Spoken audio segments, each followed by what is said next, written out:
Nos anos 1850, uma grande praga estava se alastrando na Europa. Milhares de vinhas, em especial na França, sofreram com ela, a filoxera. Milhares de hectares de vinhas tiveram de ser queimadas e destruídas devido aos efeitos da praga que acabava com as uvas das plantas e, consequentemente, com o vinho. Se estima que mais de 40% das vinhas da França foram devastadas pela praga, e igualmente efeitos destrutivos foram sentidos no resto da Europa, cujas elites sedentas por vinho ficaram a ver navios. Mas a ver navios literalmente, porque por sorte, um único país exportador de vinho se manteve inabalado durante o tempo da peste. Este país havia importado vinhas francesas como a Carmenère antes da praga ocorrer e logo passou a ser por um bom tempo a única fonte de Carmenère original, pois as europeias foram quase extintas e, mesmo reintroduzidas, já não tinham o mesmo sabor, segundo os fanáticos do vinho. O mundo passou então a virar sua atenção para este solitário país sul-americano que tomava antemão e ganhava prestígio na produção de seus vinhos. O Chile ainda é famoso por seus vinhos, não é só longo em sua extensão territorial, ele também tem uma vasta história, cheia de episódios peculiares como este do vinho, e muitas outras loucuras, geralmente obscuras aos olhos de espectadores externos, mas amplamente ensinadas no país. Por que não mergulhar um pouco mais neste país do vinho e explorar além dessa sua fachada de vinícola? Vamos ver a história desse país, hein? Mas antes, você é amante de vinho e hater do vinho também, chega mais! Já chega e dá um like nesse vídeo e se inscreve no canal com o sininho de notificações ativado, que isso ajuda demais, tá? Mas vamos voltar à história do Chile. Eu não consigo gostar dessa merda de vinho. Vamos lá.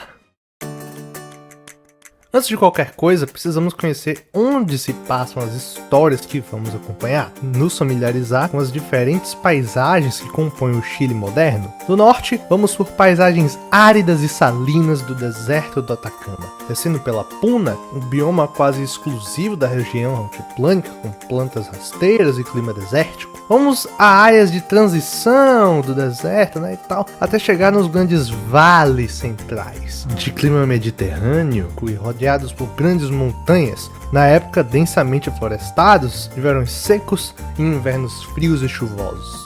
Descendo para o sul, passamos a encontrar regiões de grandes lagos e florestas úmidas, com espécies locais como a lerce. Indo em direção ao extremo sul, vamos nos degladiando por fiordes e milhares de arquipélagos emaranhados, num clima extremamente frio, repleto de enormes lagos de degelo. Ao final, chegamos a Tierra del Fuego, um arquipélago frio e distante de quase tudo, muitas vezes tido como o fim do mundo. Não podemos esquecer de comentar que em todo esse percurso, o cenário é repleto de grandes e poderosas montanhas. A cadeia maior, mais pontiaguda e que percorre até os confins do continente, é a famosíssima Cordillera de los Andes, formada pelo encontro das placas tectônicas em que a placa de Nazca se enfia embaixo da placa americana, e a elevando nesse ponto. Similarmente, uma outra cadeia montanhosa paralela aos Andes também percorre grande parte do território chileno, a Cordillera de la Costa.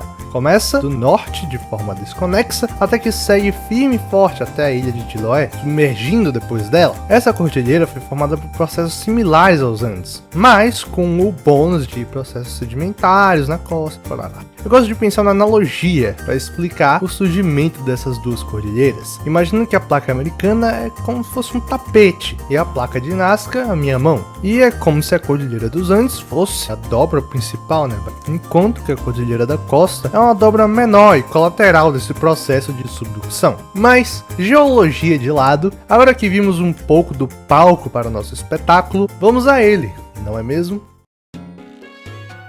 Das grandes paisagens, o Sapiens chegou às terras hoje chilenas, vindo muito provavelmente do norte, primos distantes daqueles que vieram da Ásia pela travessia do Bering. Mas, em bem verdade, as hipóteses para a chegada dos Sapiens na América são altamente debatidas. O que importa é que sabemos que eles chegaram e conseguiram sobreviver nessas condições mais adversas e distintas. O interessante aqui é percebermos que os primeiros humanos aqui tinham um estilo de vida quase que se não idêntico àquele que vimos no vídeo sobre a Mesopotâmia Antiga. É até interessante interessante que vocês vejam os vídeos até o momento dessa playlist, e eu não digo apenas por propaganda própria, mas sim porque muito do que foi dito e do que ocorreu no Oriente Médio ocorreria em certa medida aqui, claro que com diferenças enormes em modos de vida e em noções básicas como propriedade e comércio, né, e os tipos de planta que aparecem aqui, que são exclusivos ou eram exclusivos da América, como as batatas e o milho e tal, mas é justamente nas realidades imaginadas emergentes no Sapiens sul-americano que nossa história passa a ter certos personagens, por assim dizer. Com a invenção de formas de viver e realizar tarefas, a cultura não tardou de aparecer aqui em diferentes e coloridas formas. Ao contrário do que se normalmente pensa sobre a vida nas montanhas ser algo difícil e improvável, os povos sul-americanos constantemente provam erradas essas hipóteses, adaptando-se de formas inovadoras e competentes a esses ambientes hostis. É óbvio que os ambientes em si ainda são sim extremamente limitantes no que é possível de se fazer, mas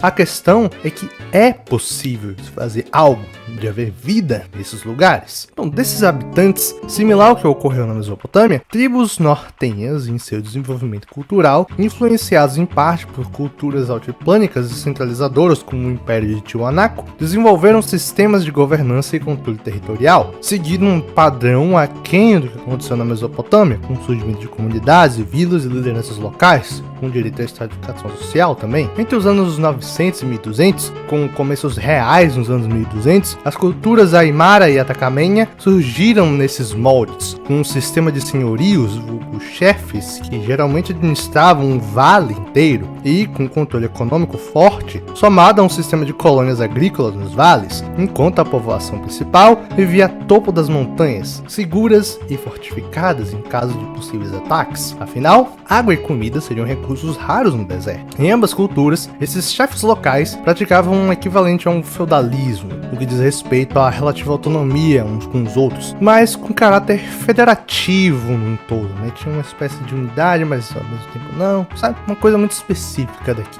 Diferente dessas sociedades, no entanto, os Diaguitas, mais ao sul, viviam na forma de clãs, unidades familiares e sem obrigações políticas, com crenças religiosas centradas nas lhamas. Mais ao centro e sul do Chile desenvolveram-se diferentes culturas dessas nortenhas, possivelmente oriundas de várias mesclas culturais anteriores, dando margem aos Picunches, os Huillinches e os famosos Mapuches. Esses povoamentos eram mais densos, com direito a unidades familiares como clãs, mas de forma que agrupamento de clãs detinham sim espécies de lideranças políticas, com poderes limitados, claro, mas amplificados em caso de conflito. Essa estrutura organizacional era ampliada também, em que agrupamentos de rehues, esses grupos de famílias diferentes, formavam um Ayarrehue, e assim por diante, na escala caso fosse necessário. A oratória era de grande importância na cultura mapuche, enquanto sua sociedade estava estruturada em torno de um mix complementório de caça e coleta, com uma agricultura e agropecuária modesta, uma cosmogonia complexa de deuses com diferentes importâncias no universo, numa temática religiosa voltada ao culto dos ancestrais e nas forças da natureza. Descendo mais ao sul é que o panorama muda muito,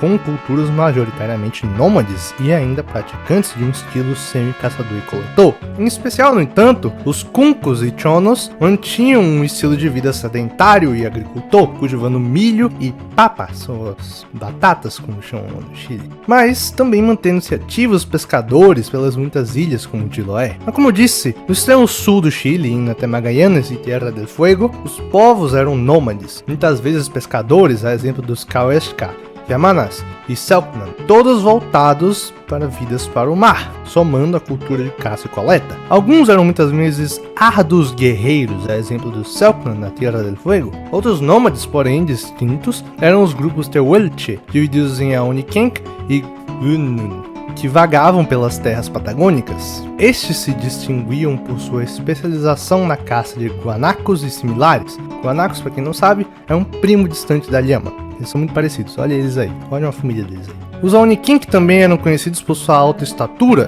tendo supostamente em geral mais de 1,80 m. Isso inclusive surpreendeu os europeus quando chegaram lá, em especial Magallanes por esse fato e pelos sapatos grandes de neve deles que deixavam grandes pegadas, os chamou justamente de Patagônios, e daí então a região de Patagônia. Mas muitas culturas, né? Muitas culturas distintas com diversas crenças, cada uma delas merecia um vídeo próprio. Mas esse nosso panorama geral nos traz um pouco de justiça a esses povos muito esquecidos. Acontece que já em meados dos anos 1400, uma invasão já estava a caminho para eles. Mas não era dos espanhóis, e sim dos Incas, um verdadeiro império aos moldes do que vimos com Sargão na Mesopotâmia, que avançou sobre o Atacama rumo aos rios Maule e Biobío. Os Incas, que também mereciam vídeos próprios, vieram como conquistadores e colonizadores, já que sua organização imperial demandava constante expansão. Eles chegaram para mudar as coisas, introduzindo elementos culturais, como suas famosas plataformas de irrigação e plantio, mas ao mesmo tempo trazendo mudanças incômodas a muitos, que eram suas famosas políticas de realocação. O livro 1492 de Felipe Fernandes usa um termo que eu acho apropriado para o método Inca, sendo uma espécie de imperialismo ecológico, no qual os Incas transladavam populações inteiras para fins de produção, especializando cada região do império em certas categorias econômicas, como vales específicos para o milho, ou locais de mineração, vilas especializadas em metalurgia e muitas outras. Essas políticas não soaram bem com os nativos do centro do Chile, que sucederam em expulsar os Incas até o rio Maule numa rebelião de grandes proporções. A chegada Inca e a sua marca nos povos locais, tanto naqueles absorvidos pelo Império, como esses que rejeitaram o projeto imperial, seria importante para eventos que estavam por vir do outro lado do Atlântico.